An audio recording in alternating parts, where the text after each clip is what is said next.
Okay. Good set.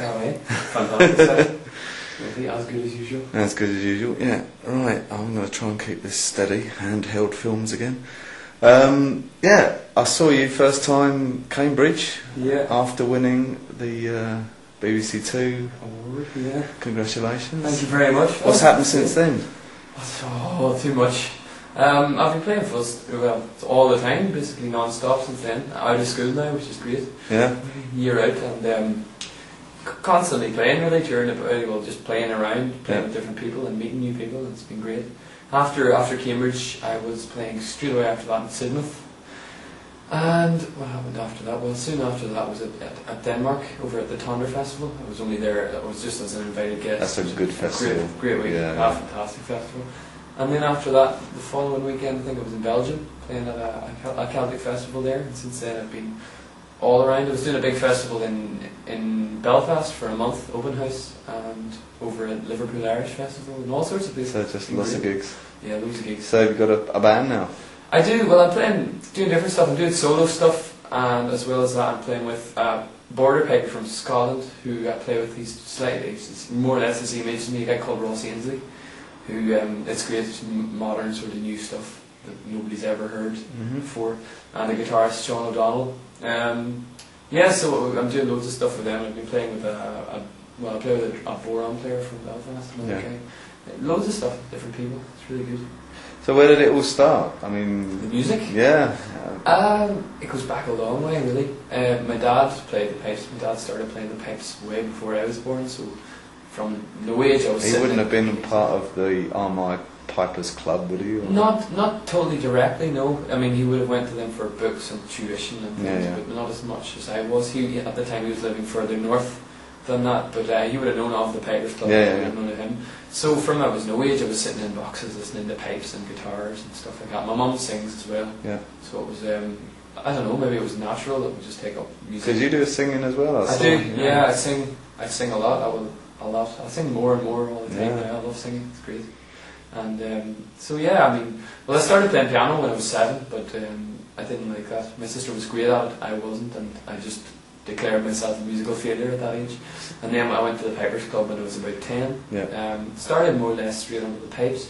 So who was your first influence? My first influence, probably indirectly and without even knowing it, my first influence was my dad. Yeah. Brian Valley was my first tutor in the Pipers Club, and he's been great. He's been a great mentor and a great friend, really good for giving advice and all sorts.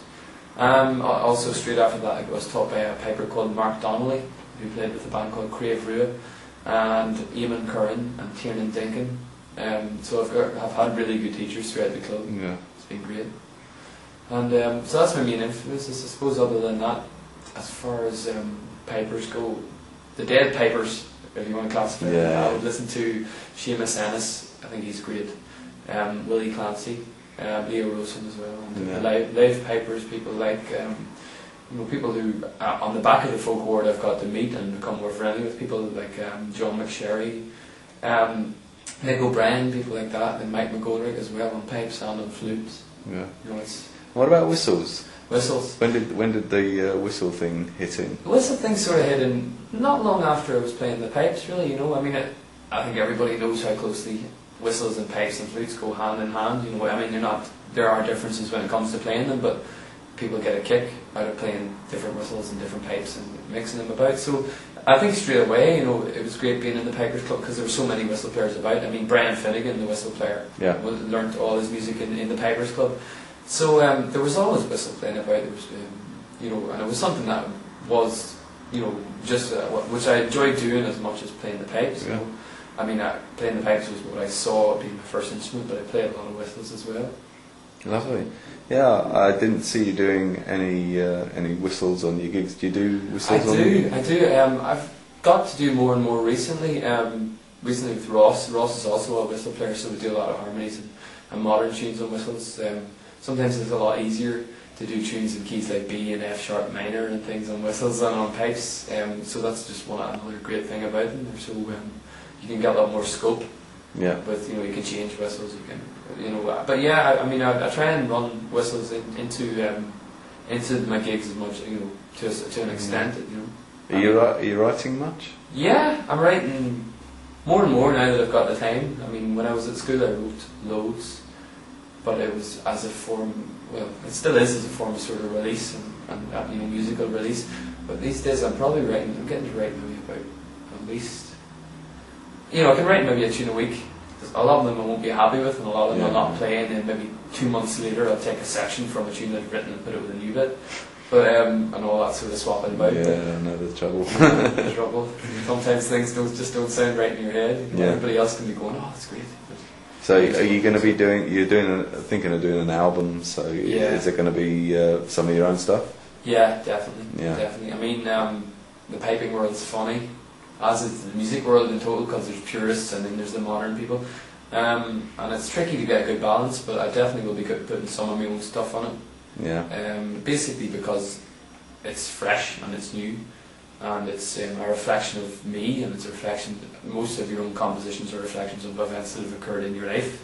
That's why you write them, and that's why you entitle them. So I mean, it would just seem really unnatural in this day and age to record an album and not put a large, at least 40% of the album being your own material.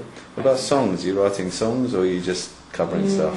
Just covering stuff. Most of the I would do a pretty range of singing. Like at Cambridge, I did a Paddy Casey song, and he's a Dublin singer. But I would also sing the more traditional stuff. As far as writing songs go at the minute, I haven't attempted. Well, I've attempted that in the comfort and safety of my own bedroom. But nothing anything further than that.